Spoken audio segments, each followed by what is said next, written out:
आज की हमारी कहानी है अनाथ। रात का समय था, ठंडी हवा चल रही थी। सड़क किनारे एक पुराना सा बस स्टैंड था। वहीं लगभग 10 साल का एक बच्चा बैठा था।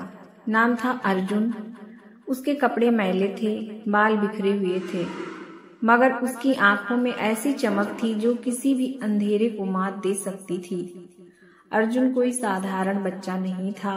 वह बहुत छोटी उम्र में ही जीवन के गहरे दर्द से टकरा चुका था।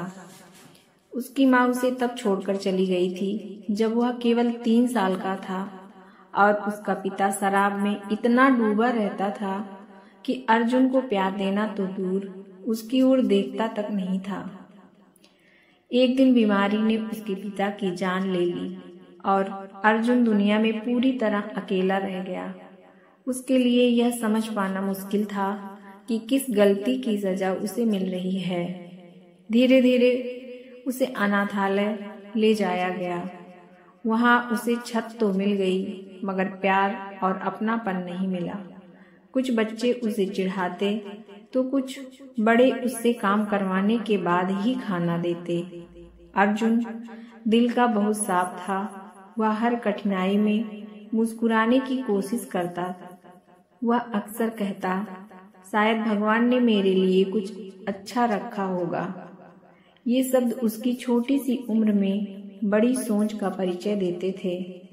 एक दिन अनाथालय में मरम्मत का काम चल रहा था। तभी एक कार वहां आकर रुकी। उससे एक दंपत्ति उतरा, रीना और समीर। शादी के 10 साल बाद भी उनकी कोई संतान नहीं थी और वे एक बच्चा गोद लेना चाहते थे। अनाथालय की मैडम ने बच्चों की लाइन लगा दी। सभी बच्चे अच्छे कपड़े पहने सामने खड़े थे। बस अर्जुन सबसे पीछे चुपचाप खड़ा था। उसकी आंखों में उम्मीद कम और डर ज्यादा था। उसे लगता था कि कोई उसे क्यों अपनाएगा। वह तो और बच्चों की तरह साफ सुथरा भी नहीं दिखता। रीना ने बच्चों को देखते हुए अचानक पीछे खड़े अर्जुन को नोटिस किया। वह उसके पास आई और बोली, तुम यहाँ पीछे क्यों खड़े हो? अर्जुन ने धीमी आवाज में कहा, मैं अच्छा नहीं दिखता, कोई मुझे पसंद नहीं करता। यह सुनकर रीना की आंखें भर आईं। उसने उसके सिर पर हाथ रखकर कहा, बच्चे, पसंद दिल से किया जाता है, चेहरे से नहीं। अर्जुन ने पहली बार किसी अनजाने व्यक्ति का इतना प्यारा स्पर्श महसूस किया। रीना ने तुरंत समीर से कहा कि वह इसी बच्चे को गोद लेना चाहती है। अनाथालय के लोग भी हैरान थे, क्योंकि आज तक किसी ने अर्जुन को अपनाने की इच्छा नहीं जताई थी। अगले कुछ दिनों तक कागजी प्रक्रियाएं पूरी होती रहीं। इन दिनों अर्जुन का दिल खुशी और डर के बीच उलझा रहा। वह सोचता, अगर ये लोग भी उसे छोड़ गए तो। मगर समीर रोज उससे मिलने आता, उसके साथ खेलता और उसे कहानियां सुनाता। धीरे धीरे अर्जुन का दिल खुलने लगा। एक शाम समीर ने पूछा, अगर तुम हमारे घर जाओगे तो सबसे पहले क्या करोगे? अर्जुन ने कहा, मैं पढ़ना चाहता हूँ, बड़ा आदमी बनना चाहता हूँ, ताकि मुझे कभी कोई छोड़ कर न जाए। उनकी आंखें नम हो गईं। आखिर वह दिन आ गया जब अर्जुन उनके साथ जीवन की नई शुरुआत करने वाला था।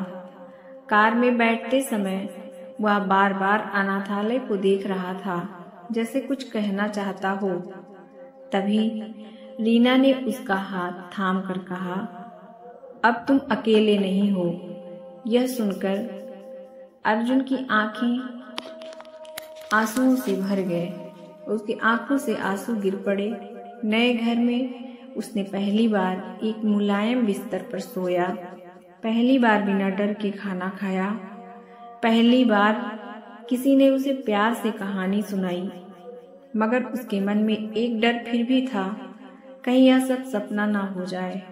एक रात वह रोते रोते रीना के पास गया और बोला, माँ, मैं अच्छा बच्चा बनूंगा, बस मुझे छोड़कर मत जाना। रीना सन्न रह गई। उसने उसे गले लगाकर कहा, बेटा, माँ अपने बच्चे को कभी नहीं छोड़ती। तुम अब हमारे हो, हमेशा के लिए। उस रात अर्जुन ने पहली बार माँ शब्द को सच में महसूस किया। दिनों के साथ अर्जुन पढ़ाई में बहुत अच्छा करने लगा। स्कूल में उसके दोस्त बने और उसकी मासूम मुस्कान सबका दिल जीत लेती। स्कूल में एक बार मेरी कहानी विषय पर प्रतियोगिता रखी गई। बच्चों को अपनी जिंदगी के बारे में बोलना था। अर्जुन मंच पर गया। उसकी आवाज धीमी थी, लेकिन शब्द दिल को छू लेने वाले थे। उसने कहा, मैं अनाथ था, अकेला था, पर भगवान ने मुझे मेरे माता पिता भेजे। उन्होंने मुझे घर नहीं बल्कि जिंदगी दी। अगर आपका कोई दोस्त अकेला है, दुखी है, तो उसे अकेला मत छोड़ना। शायद वह सिर्फ एक मुस्कान का इंतजार कर रहा हो। पूरा हाल तालियों से गूंज उठा। रीना और समीर की आंखों से आंसू थम नहीं रहे थे। उन्होंने महसूस किया कि अर्जुन सिर्फ उनके घर में नहीं, उनकी जिंदगी में रोशनी बनकर आया है। साल बीत गए और अर्जुन बड़ा होकर अनाथ बच्चों के लिए एक संस्था चलाने लगा। वह कहता है, अनाथ होना किसी की गलती नहीं, लेकिन किसी को अपनाना सबसे बड़ी इंसानियत है। इस तरह एक अकेले बच्चे की कहानी कई और बच्चों की जिंदगी में उम्मीद की किरण बन गई। इस तरह की और भी कहानियां सुनने के लिए हमारे चैनल को लाइक एवं सब्सक्राइब करें। Thank you.